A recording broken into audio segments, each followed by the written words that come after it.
Bienvenidos a este análisis. Al terminar la Segunda Guerra Mundial en 1945, el mundo entero se encontró de bruces con una paradoja histórica inmensa. A ver, las potencias aliadas acababan de derrotar juntas a una amenaza global, ¿verdad? Pues, en lugar de celebrar una paz duradera, los países victoriosos dividieron inmediatamente el planeta basándose en ideologías que chocaban de frente. Vamos a desentrañar cómo el mundo contuvo la respiración durante más de 4 décadas.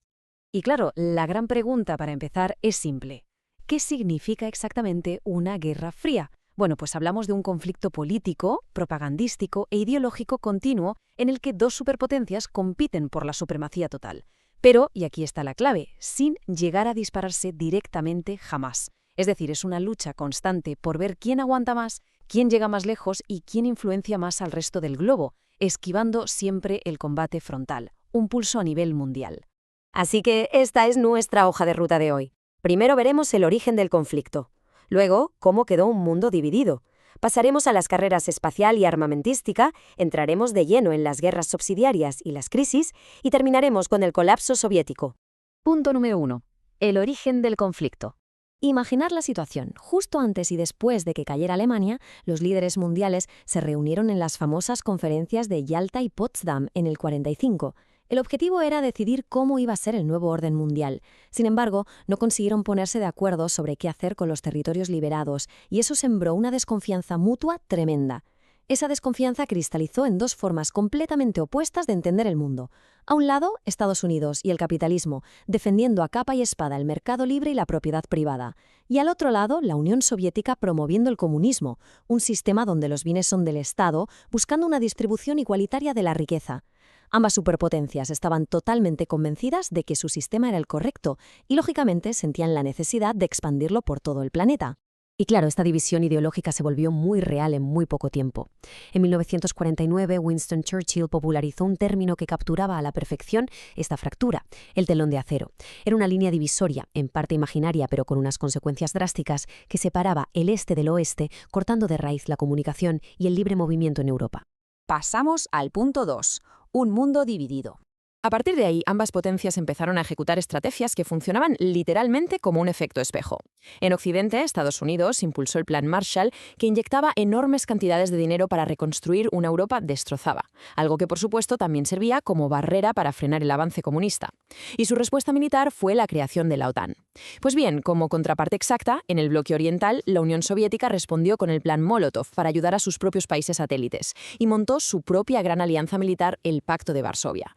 Las piezas ya estaban en el tablero. Fijaos en este número porque pone los pelos de punta. 15 millones. Ese es el número estimado de personas que huyeron del bloque del Este hacia Occidente en los años posteriores a la guerra, buscando sencillamente mejores condiciones de vida. Toda esta fuga masiva de ciudadanos es lo que sentó las bases para crear medidas de control fronterizo cada vez más estrictas, medidas que, como sabemos, acabarían materializándose en el 61 con la brutal construcción del Muro de Berlín. Vamos con el tercer punto: carreras, espacio y armas. Como no podían atacarse frente a frente, la competición se trasladó a otros terrenos, desatando una carrera frenética por la supremacía tecnológica y militar. Y aquí entra un concepto fascinante a la par que aterrador: la destrucción mutua asegurada. Las dos potencias empezaron a fabricar bombas atómicas y después de hidrógeno como si no hubiera un mañana. Lo paradójico de todo esto es que acumular semejante poder de fuego apocalíptico fue precisamente lo que previno una tercera guerra mundial. Ambos bandos sabían que apretar el botón significaba el fin de la humanidad. Básicamente, el miedo fue el gran pacificador de la época. Pero ojo, la rivalidad no solo miraba la destrucción, también miraba las estrellas. En la carrera espacial, los soviéticos tomaron una delantera asombrosa al principio. Mandaron el primer satélite artificial, el Sputnik, al primer ser vivo, la famosísima perra Laika, y al primer ser humano, Yuri Gagarin, en el 61. La presión que tenía Estados Unidos encima era monumental, hasta que en 1969 dieron el golpe sobre la mesa definitivo con la misión Apolo 11 y la llegada a la Luna. Una exhibición brutal de orgullo nacional y poderío científico. Cuarto punto: guerras subsidiarias y crisis. A ver, ya hemos dicho que la guerra era fría entre las superpotencias, ¿de acuerdo? Pero eso no significa en absoluto que el mundo no estuviera ardiendo. Para entender el verdadero coste humano de esta época, hay que hablar de las guerras subsidiarias o guerras proxy. Esto es un enfrentamiento donde las potencias enemigas evitan pelear entre sí, enviando armas, dinero o asesores militares a otros países. En el fondo, trasladaban todo ese devastador coste en vidas a otras naciones para mantener sus propios territorios a salvo, mientras seguían expandiendo su influencia. Las consecuencias globales de esto desestabilizaron el planeta entero. En Corea, la península se partió en dos por el paralelo 38, tras un conflicto durísimo que técnicamente aún sigue en pausa hoy en día. En Vietnam, vimos el rotundo fracaso de la intervención estadounidense frente al norte comunista.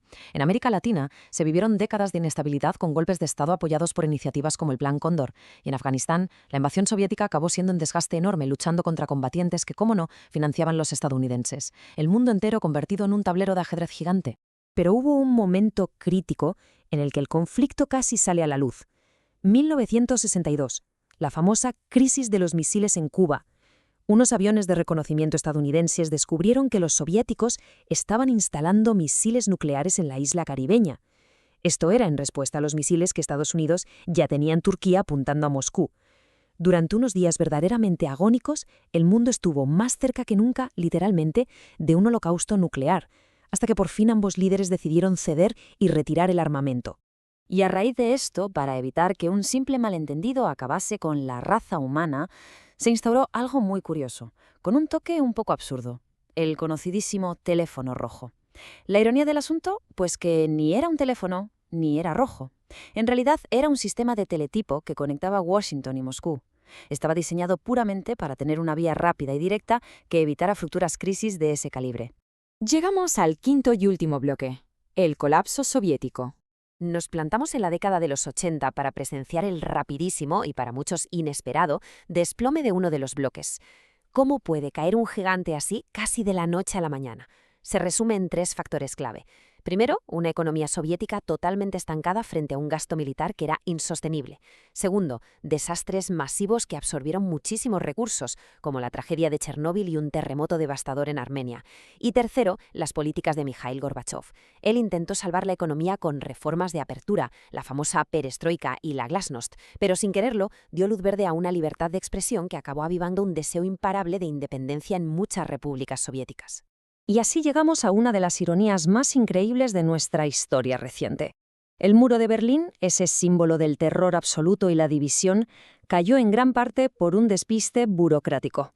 Así como suena. Durante una rueda de prensa, un funcionario leyó mal unas notas sobre las nuevas reglas de viaje y dio a entender a la prensa que las fronteras se abrían en ese mismo instante. Miles de personas corrieron hacia el muro y los guardias, totalmente desorientados y sin órdenes de sus superiores, optaron por abrir las puertas.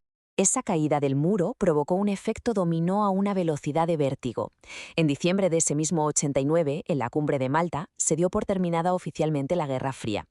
Y en un abrir y cerrar de ojos, en apenas 2 años, el bloque del Este terminó de desintegrarse. El 25 de diciembre de 1991, la Unión Soviética desapareció oficialmente de los mapas. Todo el orden mundial cambió casi de un plumazo. Para cerrar este recorrido, planteaos esto por un segundo. Imaginad que estáis orbitando la Tierra, trabajando en el espacio para un país que de repente deja de existir ahí abajo. ¿Qué haríais? Pues eso fue exactamente lo que le pasó al cosmonauta Sergei Krikalev. Él estaba en la estación espacial Mir. Mientras daba vueltas al planeta, su nación se estaba disolviendo. Se quedó literalmente varado en el espacio durante casi un año. ¿Por qué? Pues porque el país que le prometió traerle de vuelta ya no existía y simplemente no había dinero para organizar su rescate inmediato. Es una metáfora preciosa y muy humana de lo tremendamente frágiles que pueden ser las grandes estructuras de poder. Un día tienen al mundo entero dividido y al siguiente desaparecen sin dejar rastro, cerrando un capítulo enorme de nuestra historia. Espero que este análisis os haya parecido tan fascinante como a mí.